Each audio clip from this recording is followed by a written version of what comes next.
કદી નહીં. અને ભક્તો એવું માનું છું, ધાર્મિક સ્થાનમાં ધન કોઈ પ્રધાન થવું જ ન જોઈએ.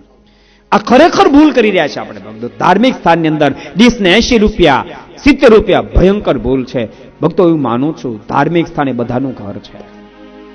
ધાર્મિક સ્થાનની અંદર ભક્તો તમને આવક દેખાશે, એનો આનંદ આવશે, પણ બહુ સનાતન સત્ય કહું છું ભક્તો, કોઈની ટીકા માટે નહીં, પણ સનાતન સત્ય મને જે દેખાય છે કહું છું.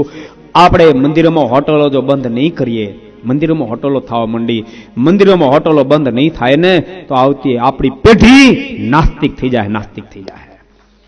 એને ધાર્મિક સ્થાનમાંથી પ્રીતિ તૂટી જાય. આ તો હોટલ છે, આ તો બિઝનેસની પેઢીઓ છે. અહીં ક્યાં ભગવાન છે? આ તો 10 નું 30 માં આપે ભક્તો. શુદ્ધિને બાને નહીં, આપણે ત્યાં શુદ્ધ બને ભક્તો. શુદ્ધિને બાને જો તમારે આપો, જરૂર આપો. તમારે 50 રૂપિયામાં તૈયાર થતી વસ્તુ 50 રૂપિયામાં આપી દો. તમે શું કામ 50 રૂપિયાની વસ્તુના 125 રૂપિયા લો છો? શુદ્ધિને બાને શું કામ 125 લો છો? એ વાત બતાવો ભક્તો. તમારી મેલી મુરાદ આ યુવાનો સહન નહીં કરે, સમાજ નાસ્તિક થઈ જશે. એને બચાવો જો હશે તો એકની તમામ ધાર્મિક સ્થાનમાં ક્યાંય હોટલ ન હોવી જોઈએ. કોઈ જગ્યાએ આટલા આ ડીશના આટલા રૂપિયા હોવા જ ન જોઈએ, હોવા જ ન જોઈએ. હું બહુ સ્પષ્ટ માનું છું.